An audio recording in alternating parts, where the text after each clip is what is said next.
दिगंबरा दिगंबरा श्रीपाद वल्लभ दिगंबरा. आज माघ कृष्ण पंचमी.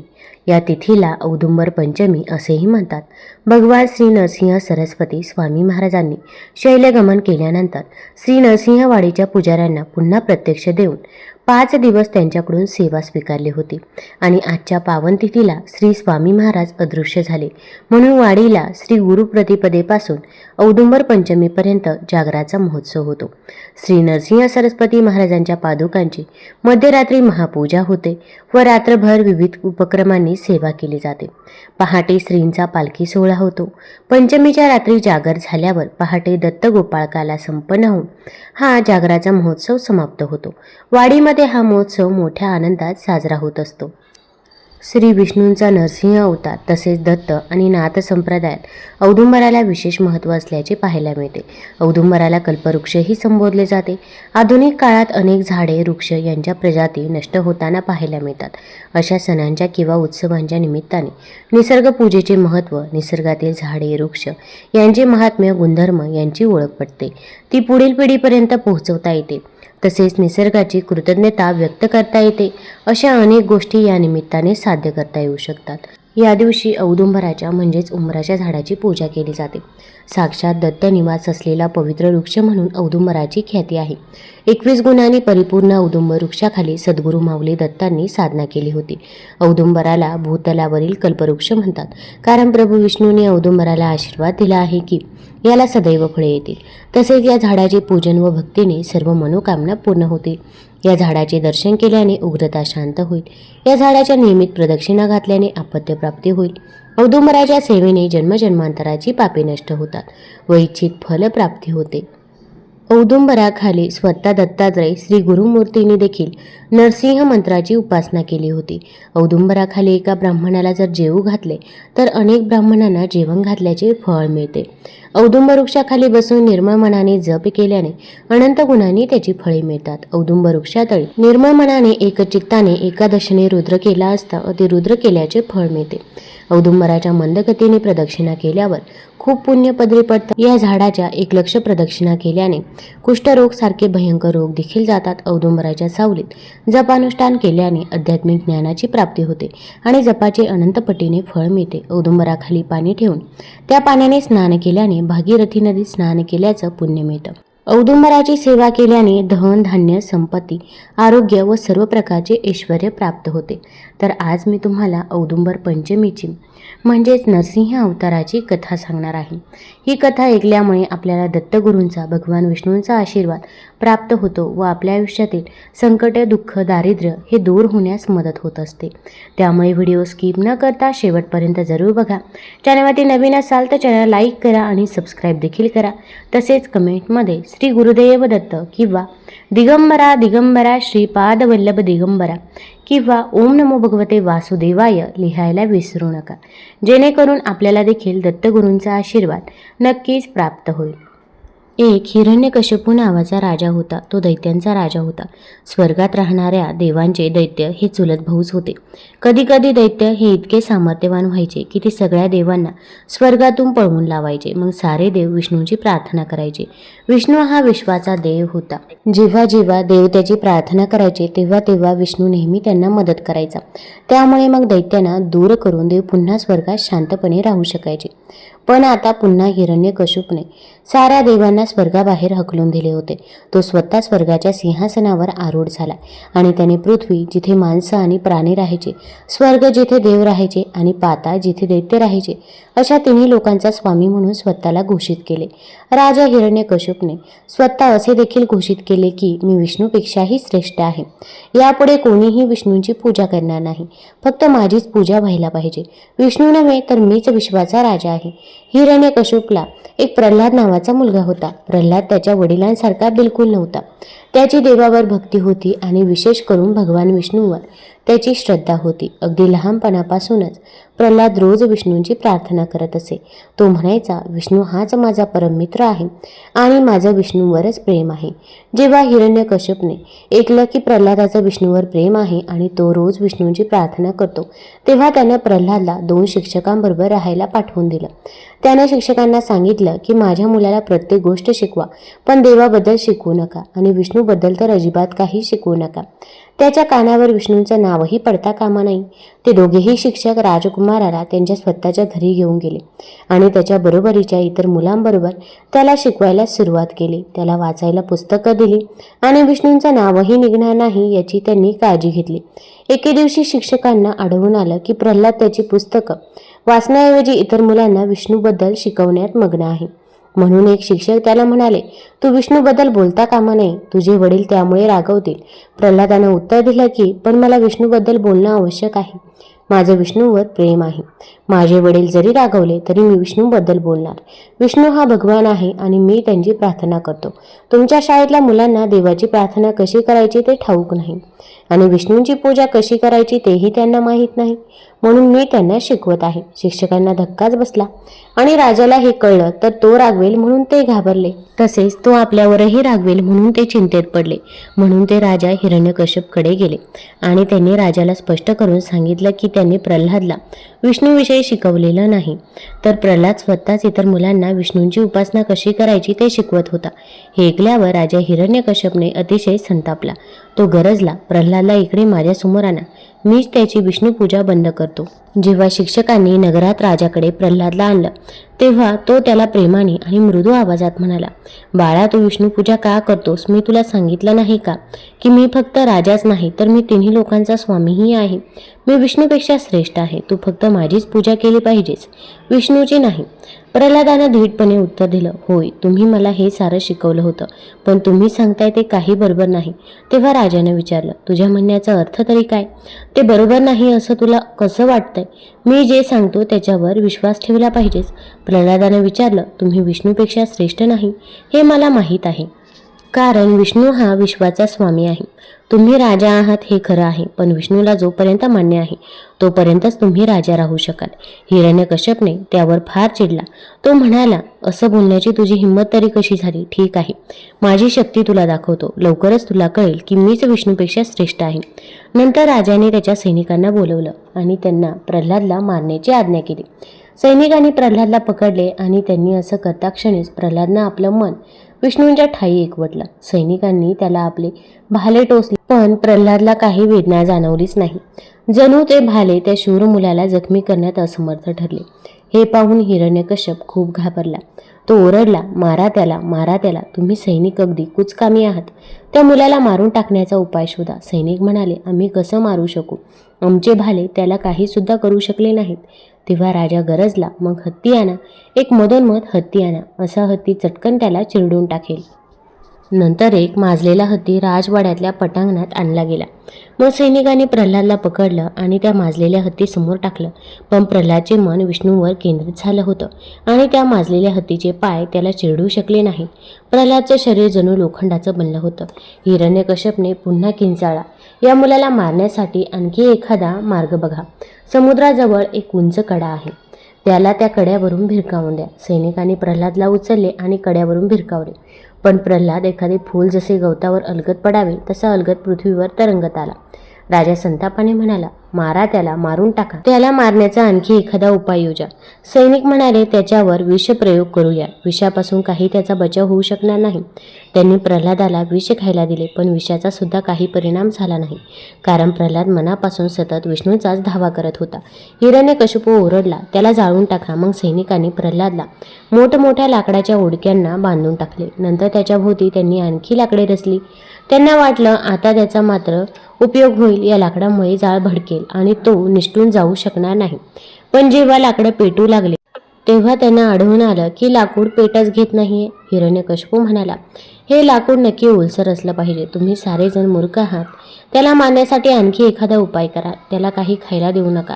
त्याला मरेपर्यंत उपाशी राहू दे. पण प्रल्हादला बरेच दिवस अन्न मिळालं नाही, तरी त्याचे मन विष्णूवर एकाग्र असल्याने तो दष्टपुष्ट आणि निरोगी राहिला.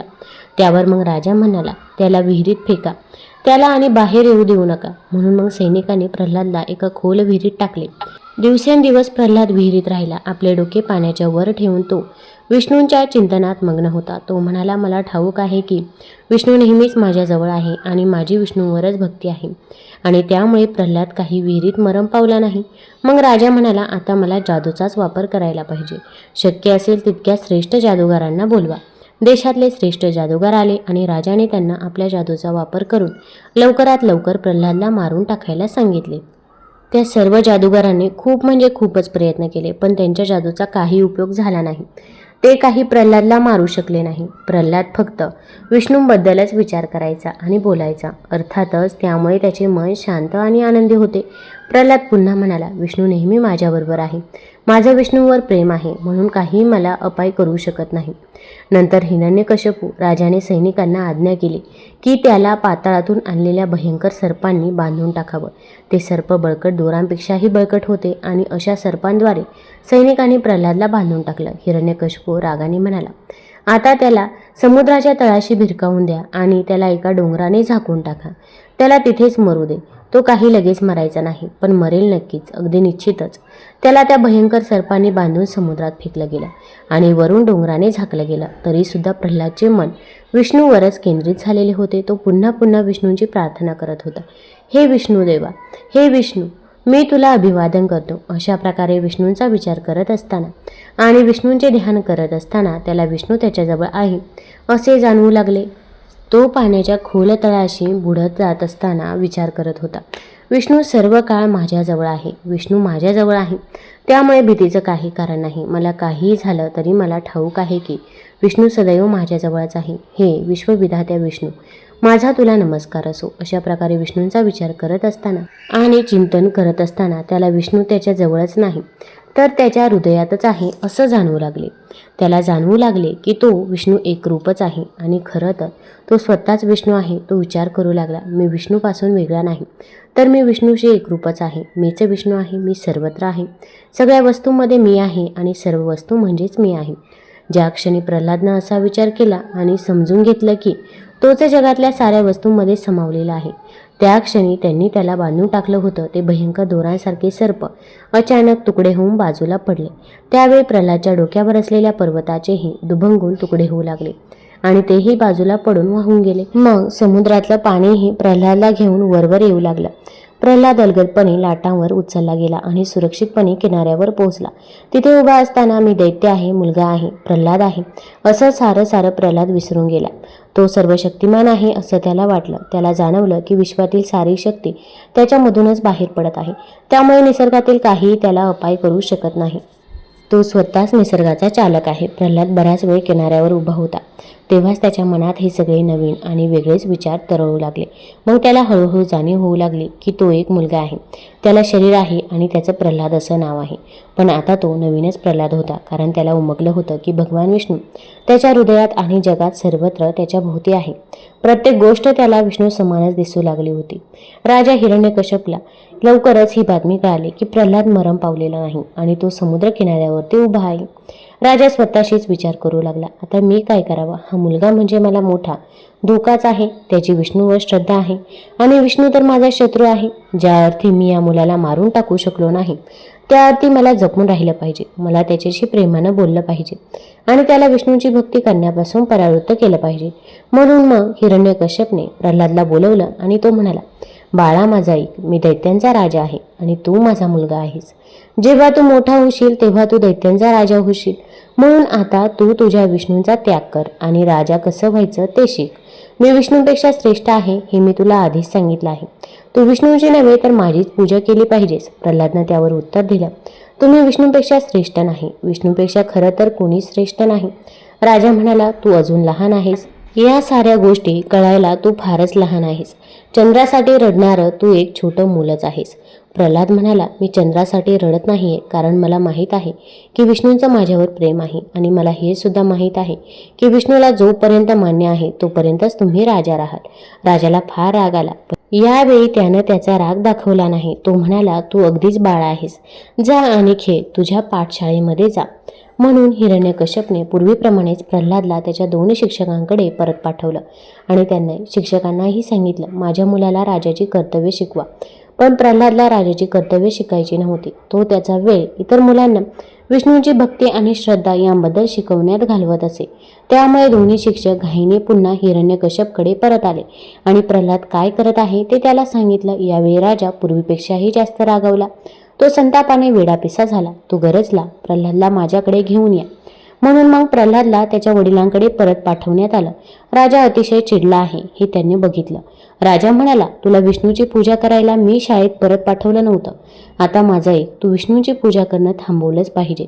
समजलं का? तू विष्णूची पूजा करणं थांबवतो असं मला वचन दे. जर तू मला असं वचन दिलं नाहीस तर मी तुला आता इथेच ठार मारेन. तू काय करायचं ते ठरव. प्रल्हादनं शांतपणे उत्तर दिलं, विष्णू हा विश्वाचा ईश्वर आहे. तो सगळीकडे आहे, सगळ्या वस्तूंमध्ये आहे. त्याला आदी अंत काहीच नाही.